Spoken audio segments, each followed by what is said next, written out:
Welcome to the deep dive. We're going to unlock some potential today, but not in the usual way. We're going deep, with this super interesting mix of sources. We've got motivational stuff from David Goggins, practical guides, even some Wikipedia wisdom. Sounds like fun. It is.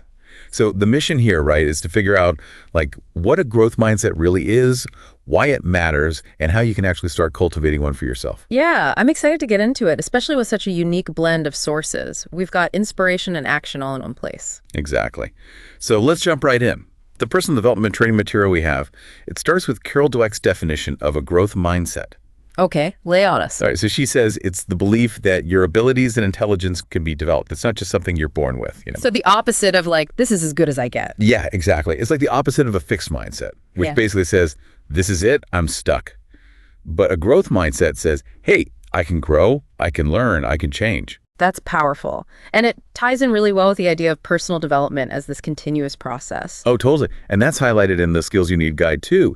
They define personal development as continually assessing your skills, setting goals, and figuring out how to maximize your potential. It's a lifelong thing, isn't it? Oh, absolutely. And it's not just limited to traditional self-help. It's about reaching for those higher levels on Maslow's hierarchy of needs. Maslow's hierarchy, interesting. You thinking about self-actualization. Yeah. That pyramid of human needs with self-actualization right there at the top. Right. And Maslow believed that. Very few people actually reach that level of fulfillment. Yeah, it's pretty rare. But what if a growth mindset is the key? What if it's that mental tool that helps us climb that pyramid by pushing past our perceived limits? I like that. So it's not just about feeling good, right? It's about fulfilling your potential in a much deeper way. Exactly. And the training material actually backs this up with research.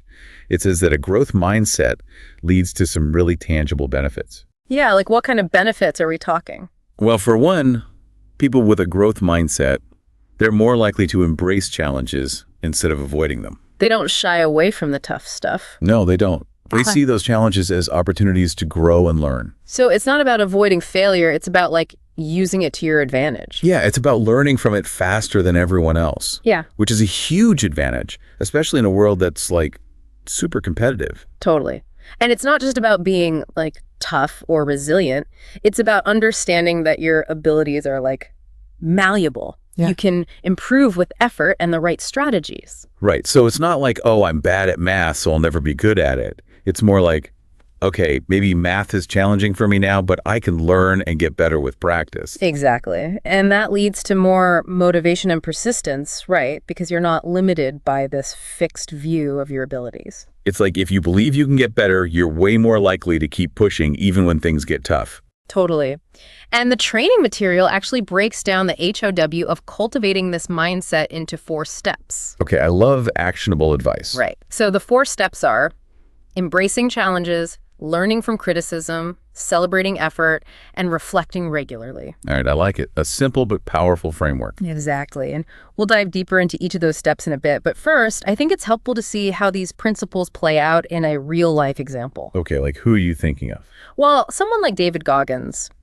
His story, which we'll get into more later, is just an incredible example of what a growth mindset can achieve. This guy went from a really tough childhood, a really, really tough childhood, to becoming a Navy SEAL and an ultra-marathon runner. Okay, yeah. David Goggins, that's a name that's synonymous with pushing limits. He doesn't just embrace challenges. He seems to actively seek them out. That's what's so fascinating about him. He embodies these growth mindset principles to an extreme degree. He doesn't just talk the talk, he walks the walk, and then some. Yeah. So let's dive into his story and see how it connects to everything we've talked about so far. Goggins' story, it's mind-blowing, right? This guy overcame poverty, abuse, crazy physical challenges. Yeah, it's almost hard to believe, He started from a place where most people would have just given up completely. Exactly. And he turned all that adversity into fuel. It's incredible. It really is. And it's a perfect example of the growth mindset in action. Take embracing challenges, for instance. Goggins didn't just face challenges, he actively sought them out. Yeah, he didn't just run a marathon. He ran ultra marathons and crazy endurance events, right? Exactly. And he even viewed the grueling Navy SEAL training as his new normal. Yeah. It was a way to force his mind and body to adapt and overcome. So it's he redefined what difficult even means. Right. And the thing is, he didn't stop at becoming a SEAL. He kept pushing, kept testing his limits. And what's key here is that Goggins' initial failures, whether it was being overweight or struggling in training, they became the fuel for his growth. So it's like he almost welcomed those setbacks. Sure. He didn't let them define him. Exactly. It shows that setbacks, when you view them through the right lens, they become valuable lessons. It's all about how you choose to perceive them. That's a really good point. And then there's this beautiful emphasis on effort over outcome. Goggins has this relentless work ethic, this obsession with pushing his potential, and for him, true satisfaction comes from the journey, from constantly striving, not just reaching the destination. It's not just about the goal, it's about the person you become along the way. Precisely. And it connects to this idea that the journey never really ends. Which brings us back to that interesting point from Wikipedia, that personal development isn't just this solo self-help thing. Right, it's woven into so many aspects of life. Exactly. And that's where it gets really exciting, right? If personal development isn't limited to just ourselves, where else do we see it happening? Yeah, where else? Well, think about early education. When education is carefully planned, it goes beyond just academics. It helps children develop social skills, build confidence, and even start to discover their purpose in the world. We can even link this back to Maslow's hierarchy of needs. Right, so it's about fostering that sense of belonging, competence, and self-esteem. All those things contribute to that journey towards self-actualization. Exactly. We're setting them up for success by nurturing their growth mindset from a young age. It's like giving them the tools they need to thrive. And this extends to the workplace as well. There's been a noticeable shift in responsibility from companies to individuals for career development. Yeah, for sure. Used to be like, climb the corporate ladder and we'll take care of you. Yeah. But now it's more like, you're in charge of your own career trajectory. Good luck. Exactly. Skills like personal visioning and strategic planning are becoming essential for navigating a job market that's constantly changing. You need that growth mindset to adapt and thrive. It's like you're the CEO of your own career now. Precisely. And we can't forget the impact of social psychology. Our interactions with family, peers, colleagues, they all shape our development, whether we realize it or not.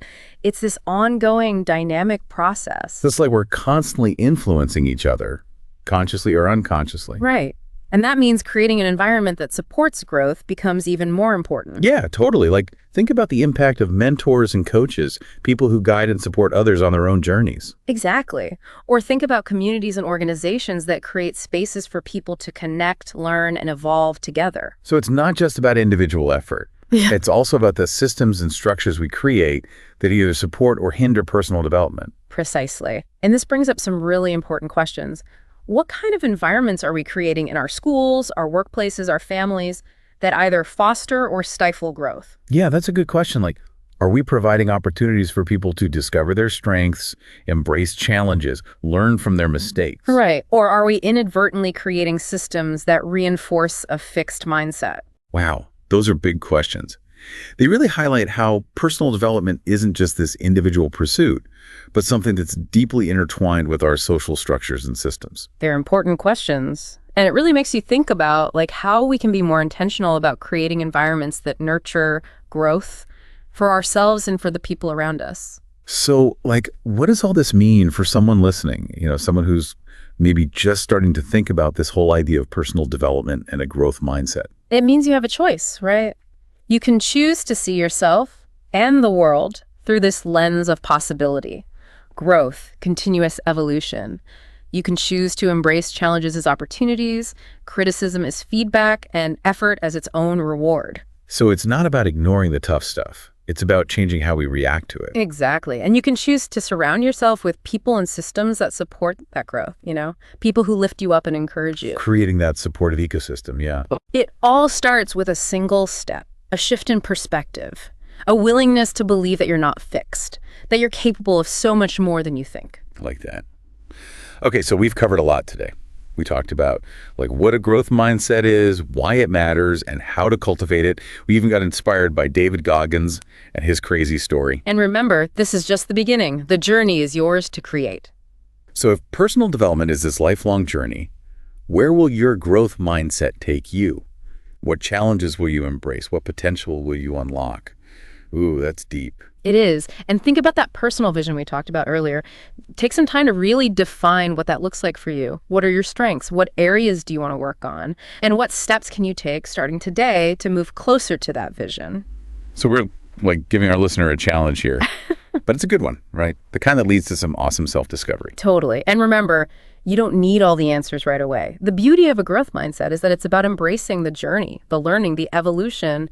Being open to new possibilities, new ways of thinking and being. Exactly. And who knows what incredible discoveries you'll make along the way. This has been an amazing deep dive, I gotta say. We've learned so much about the power of a growth mindset. It's been a pleasure exploring these ideas with you. And remember, this is just a glimpse into the world of personal development. There's always more to learn, more to explore, more to discover about yourself and your potential. So keep that growth mindset going, keep asking those big questions, and hey, maybe we'll see you on another deep dive soon.